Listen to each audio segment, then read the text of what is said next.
د کابل نیوز ګران لیدونکو سلام.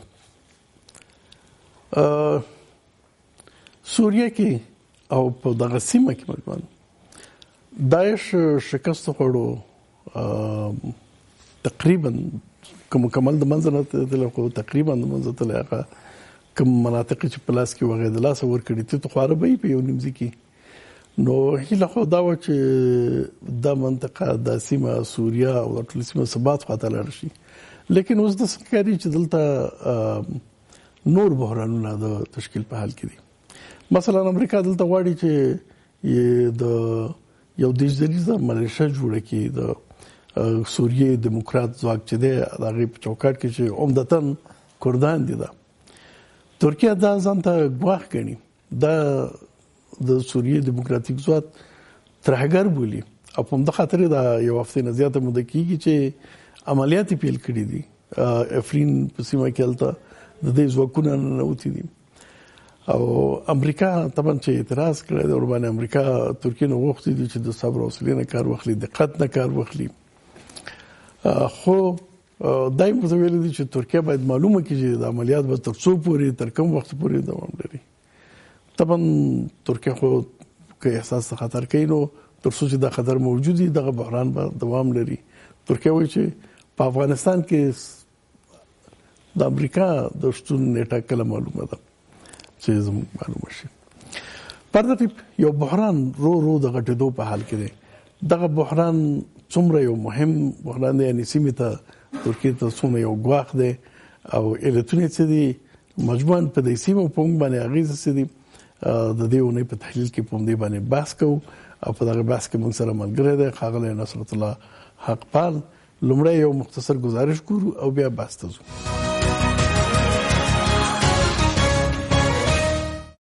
د امریکا متحده ایالاتونو تېره اونۍ اعلان وکړ چې د سوریې د دیموکراتو ځواکونو په نوم ملیشې ته د 10 سره کسیز سرحدي ځواک د رامنځته کولو پلان لري. ترکیه، ایران او روسیې چې د سوریې کړکېچ کې ښکېل دي د امریکا له دغه پلان سره مخالفت ښودلی دی. د ترکیې پوځ د سوریې په سرحدي افرین سیمه کې د کورد ملیشو پر خلاف ځمکني عملیات پیل کړي دي. انقره کې چارواکي وایي ځواکونه یې د سوریې خاورې ته اوښتي او د کردانو پر خلاف یې پراخ عملیات پیل کړي دي. خو د کردانو وای پی جی ډله بیا ادعا کوي چې ترک ځواکونه یې په شاتم بولي دي. له دې سره کردانو د سوریې په سرحدي سیمو څو توغندي هم توغولي دي. د ریپورټونو له مخې د زیتون د پاڼې په نوم دغو عملیاتو کې زرګونه سرتیرو چې هوایي ملاتړ هم ورسره د برخه اخیستي او د سوریې افرین سیمې ته ننوتي دي. ترکي چارواکو ادعا کړې چې ځواکونو یې د ځمکنیو عملیاتو له پیل وړاندې د سوریې افرین سیمه کې د کورد جنګیالیو تر 100 ډیر اهداف له منځه وړي دي. د ترکیې صدر اعظم بن علي الدریم رسنیو ته ویلي د دغو عملیاتو موخه دا ده چې ګډې پولې ته نږدې د سوریې 10 کیلومتره سرحدي سیمه د کورد وسلوالو له موجودیته پاکه شي. وای پی جی ډله د سوریې د دیموکراتو ځواکونو په نوم د کورد او عرب ملیشو د هغه ستر ائتلاف برخه ده چې د امریکا متحده ایالاتونو یې ملاتړ کوي. دغه ائتلاف اعلان کړی چې د ترکیې د برید په وړاندې به د ځان دفاع وکړي. ترکي چارواکي وای پی جی ډله له ترکیې څخه د جلا غوښتونکو کردانو د پی کې کې ګوند سوري څانګه بولي. انقره اندېښمنه ده چې په سرحدي سیمو کې به د سوري کردانو د دې ډلې د جنګیالیو ځای پر ځای کېده په اوږده مهال کې دوی له ستر سرخوږي سره مخامخ کړي. په ورته وخت کې روسي چارواکي د واشنګټن په ملاتړ سوریه کې د کردانو لپاره د 10,000 کسیز سرحدي ځواک د جوړولو پلان ته په اشارې سره تور پورې کړی چې امریکا د سوریې ځمکنۍ بشپړتیا او حاکمیت ته د درناوي په اړه د کړې ژمنې پر خلاف دغه هیواد کې د موازی حکومت رامنځته کولو هڅه کوي. دا په داسې حال کې دی چې د امریکا د بهرنیو چارو وزیر ریکس ټیلرسن ویلي چې د ترکیې دغه عملیات به سوریه کې د داعش پر خلاف د دوی په ملاتړ روان کمپاین منحرف کړي. بلخوا فرانسوي چارواکو هم د ترک ځواکونو د دغو عملیاتو په اړه اندېښنه ښودلې ده.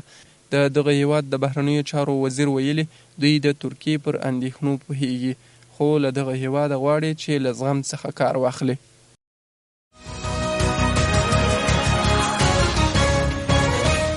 خپل څه ستړي بشي په خیر راغلی. سلامت اوسئ. دغه بحران چې ورو د پورته کېدو په حال کې دی په حقیقت کې د ترکیې او د امریکا د جګړې بڼه نیسي. یو ځواک جوړیږي هغه د عمدتاً ترکان دي او ترکیه ځان ته ګواښ ګڼي او امریکا یې ملاتړ کوي. امریکا ولې دغسې یو ځواک جوړوي؟ هدف د امریکا څه دی؟ ولې دغه ملیشې د جوړولو نه د امریکا هدف څه دی؟ بسم الله الرحمن الرحیم. ځواک صاحب تاسو ته د کابل نیوز قدرمنو لیدونکو ته سلامونه او نیکې هیلې. د ترکیې او د امریکا ترمنځ کوم کړکېچ په دې وروستیو کې رامنځته شوی ده، زه فکر کوم د دې په خاطر چې دا مسله موږ وکولی شو ښه سپینه کړو، نو څو ټکي مهم دي چې پکې ور اضافه کړو. اول دا خبره ده چې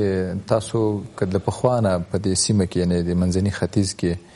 ولو که لوی منځني ختیځ په نظر کې ونیسئ او که هغه څه چې اوس معمول منځني ختیځ ده په نظر کې ونیسئ، د دغو غربي ځواکونو چې پخوا تاسو پوهېږئ انګلیس او فرانسه په دې سیمه کې حاکمیت لره او کومه جغرافیه چې اوس په دې سیمه باندې حاکمه ده، دغه نن کوم په اصطلاح سیاسي نظم او جغرافیوي نظم چې په سیمه کې ده، دا د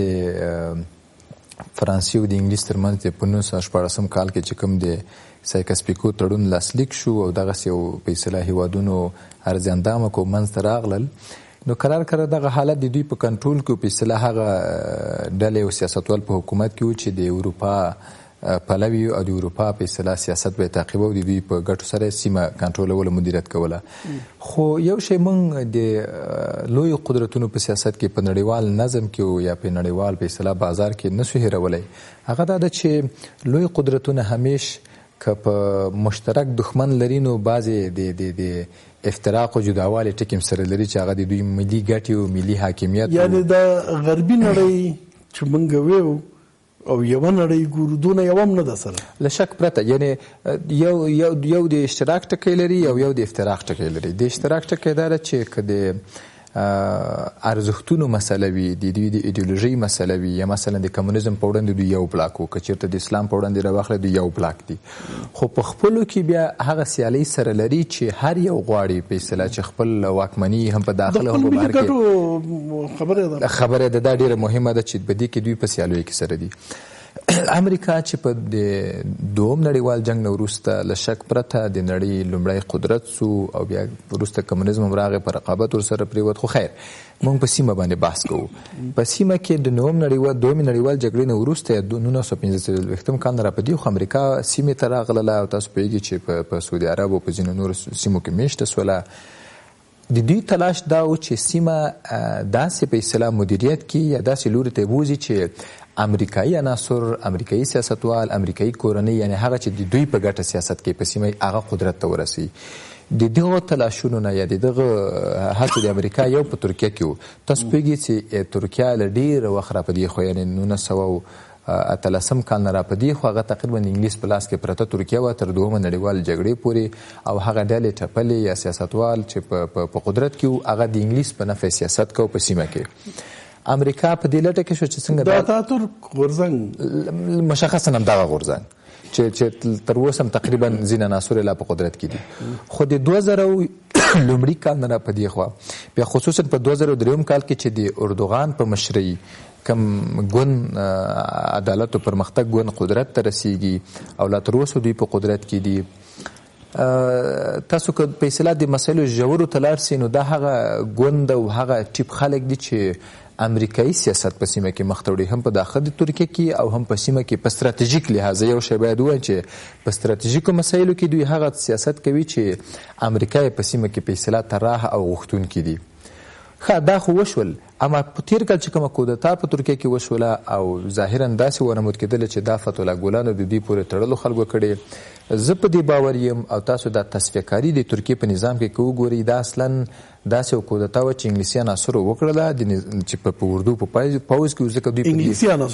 عناصرو وکړله. ستاسو په قول د امریکایي عناصرو په ضد باندې له شک پرته چې دا د امریکایي عناصرو په ضد و چې هغه د اردوغان او اوسني حکومت په اصطلاح ډله وه، خو هغوی په دې کې ناکام شول. او د ډله په فکري لحاظ باندې هغه څوک دي چې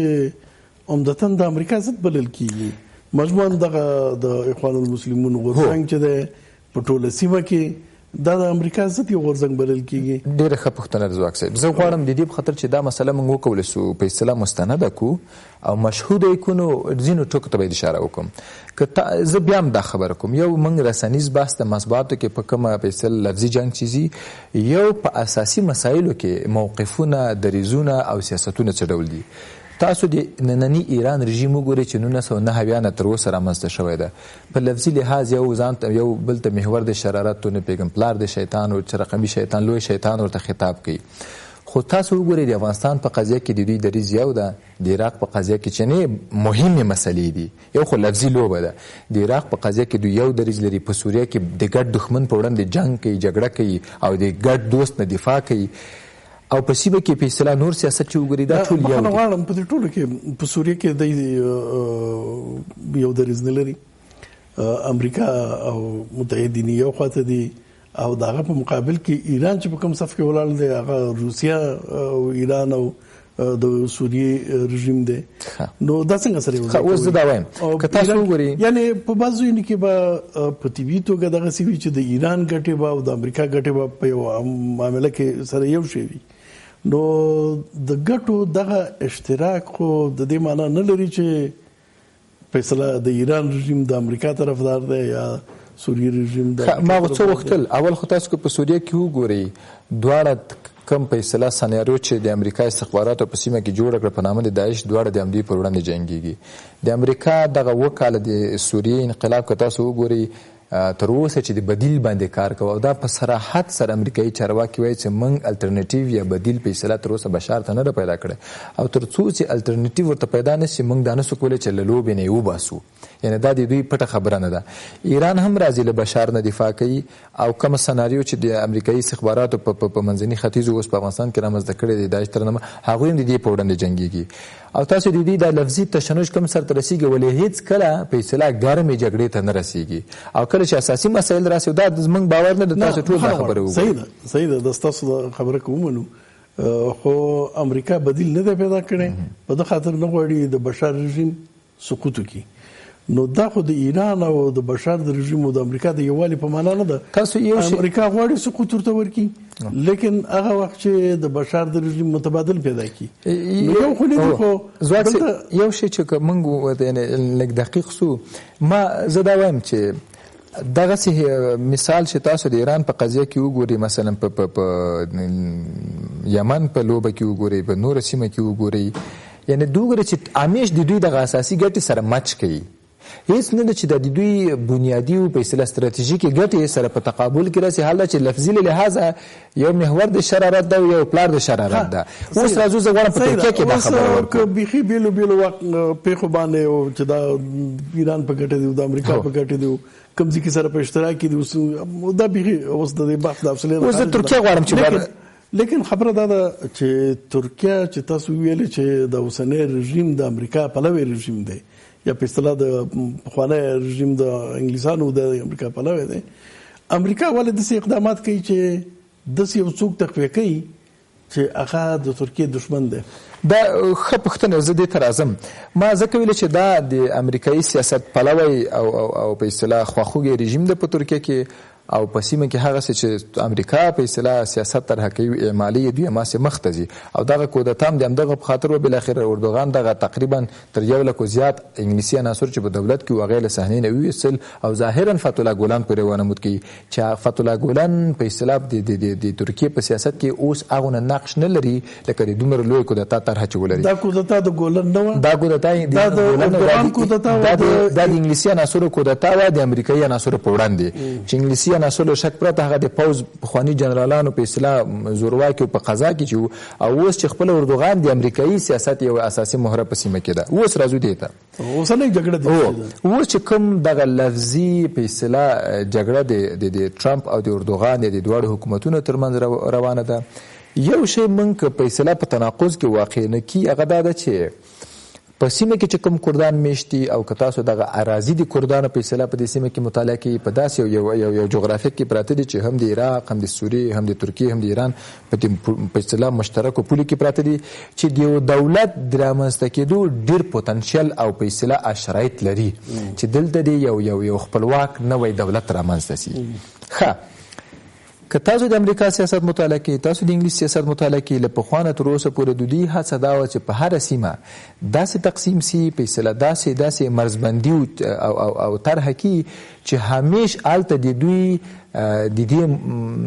په اصطلاح توانایي وي، د امکاناتو شرایط برابر وي چې یو د بل په ضد وکاري، که چېرته یو په اصطلاح د دوی په وړاندې بغاوت کوي بل په ضد وکاري، که بل بغاوت کوي، چې موږ د ډریورانډ کرښې ته په اصطلاح ډېر ښه مثال ورکولی شو چې دا وګوري پاکستان جوړېدل خو وګوري، خپله د پاکستان جغرافیه وګوري، د افغانستان د وضعیت وګوري، دا د دوی یعنې یو پخه تجربه ده چې 200 کلو را په دې خو غربي سیاستوال لري او په دې کې ډېر مهارت لري.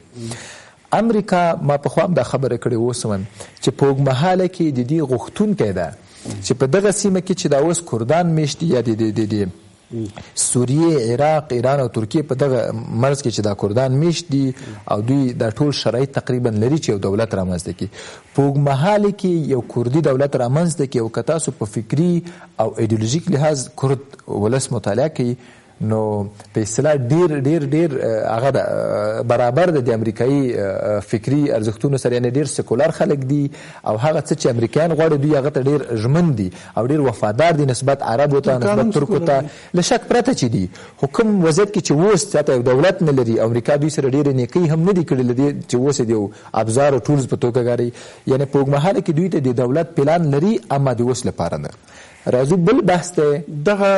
د زریزه مالیشه چې جوړیږي په اصطلاح د سیمې د تجزیې لپاره یو مقدمه ده. زه فکر کوم دغه بسته دغه پروژه چې د کردانو په نامه دا اوس روانه ده، امریکا په اصطلاح په خپل غېږ کې نیولې دي، دوی مالي، سیاسي او نظامي تمویل او تجهیز کوي، دوی ته درګه د سیمې په لاس کې ورکوي. دا له شک پرته چې د کردي دولت یو پروژه ده، خو موږ نسو کولی چې د رژیمونو بحث زیات مهم دی چې د ترکیې رژیم امریکایي پلوی دی که انګلیس پلوی دی که یو هم نه دی یا څنګه دی. که دا سوال داسې مطرح کړو چې یو قوي متحده ترکیه، آیا غرب په دغه منطقه کې چې د یوې خوا دلته روس او چین سره سیالۍ هم لري، منځني ختیځ کې ډېره شدیده بوخته ده، نو په دغه سیزه کې یو قوي او متحده ترکیه زغملی شي که نه؟ یعنې که دا رژیم ارسوږي خو ترکیه باید متحده او قوي نه وي. زه فکر کوم د امریکایانو د بهرني سیاست یو اصل دا ده چې یو هیواد په اصطلاح هر څومره ځواکمن او متحد کیږي خو دا باید په اصطلاح ثابته وي او دا باید معلومه وي چې دغه وړتیا او توان بیا پیدا نه کړي چې بیرته د امریکایانو په وړاندې ودرېږي، په اصطلاح د امریکایي ګټې چلنج کړي. دا د امریکایانو په ټول نړۍ کې دا سیاست ده. که تاسو جاپان وګورئ ډېر ځواکمن هیواد ده، که تاسو مثال جرمني وګورئ ډېر پیاوړی هیواد ده، ځینې نور هیوادونه ته وګورئ په اقتصادي او نظامي سیاسي لحاظ ډېر ځواکمن هیوادونه دي. خو امریکا هغه په اصطلاح بټن اوس هم په لاس کې ساتلې ده چې دوی ونسي کولی بیا بالاخره امریکایي ګټې چلنج کړي. زه فکر کوم امریکا غواړي چې ترکیه ځواکمنه وي، خو کومه ترکیه ځواکمنه چې د امریکایي ګټو سره سمه مخته لاړ شي. دلته یو کانفلیکټ چې رامنځته شوی، خبره ده د ترکیه د امریکایي ګټو سره سمه روانه ده یا د ترکیې ملي منافع د ایجابي په خصوصا د کردانو په تقویه کې چې امریکا اوس همدغه سیاست پر مخ وړي چې ځواکمنه پاتې شي او امریکا سره په اصطلاح په یو لاره لاړ شي. دغه باریکي دې ځکه د ځواک صاحب چې کله کله په اصطلاح یو ډول ګونګتیا رامنځته کېږي چې یو خوا نه موږ ځواکمنې ترکیې خبره کوو، بل خوا وایي د امریکایي پلوی په اصطلاح رژیم ده همدا اوس او سیاستوال دی په قدرت کې، او بل خوا نه بیا وایي چې دلته یو تضاد هم ده. یو شی که موږ سره تفکیک کو چې کله د ترکیې د ملي ګټو خبره سي، یعنی د ترکیې قلمرو په چارچوکاټ کې د تهدید مسله سي، دلته ترکیه د امریکا په وړاندې مقاومت کوي او نه غواړي چې دلته په اصطلاح تنزیل ورته وکړي. او تاسو ترکان وګورئ د 1940 کال نه چې دغه پی کې کې رامنځته شول، هغه نه وروسته د واي پی جي یا د کردي خلکو په اصطلاح د ساتنې ډله رامنځته شوله چې دا له شک پرته د همغې یو برانچ یوه شاخه ده. د دوی د تضاد نقطه دغه یوه ده، یعنی بیا خو اساسي نقطه هم دغه ده. یعنی اوس خو نور څه داسې روان نه دي چې په هغې کې د ترکیې او د امریکا د ګټو اشتراک زیات، بلکې د منافعو تضاد خبره، د ترکیې ملي منافع او د امریکا اهداف چې دي هغه نو په تضاد کې زیات واقع کېږي. خو دلته یو شی کې بیا دغه رژیم چې ترکیه کې اوس حاکم دی او تاسو ویل چې بیا نو د ترکیې ملي منافعو کې د امریکا په ګټه نه ځي، نو بیا نو امریکایي رژیم نه دی دا. زه اوس راځم دغه خبره ده. یعنی دا د ترکیې د په اصطلاح د یووالي مسله ده، د ترکیې د تجزیې مسله مطرح کېږي. یعنی دا ډېر یو لوی قیمت د لدې چې د سوریې په قضیه کې ترکیه مشکل ولري، د عراق په قضیه کې ترکیه مشکل ولري، یا په سیمه کې د بیت المقدس قضیه کې چې تاسو د اردوغان هغه پوچې او خالي چغې واورېدلې، په دې قضیه کې که ورته وګورئ بیا دا یو بیل بحث ده، په اصطلاح دا یو اساسي خبره ده د ترکیې لپاره. دا بحث څونه مهم دی، یو لنډه دمه لرو، د بین وروسته ورته ادامه ورکړو.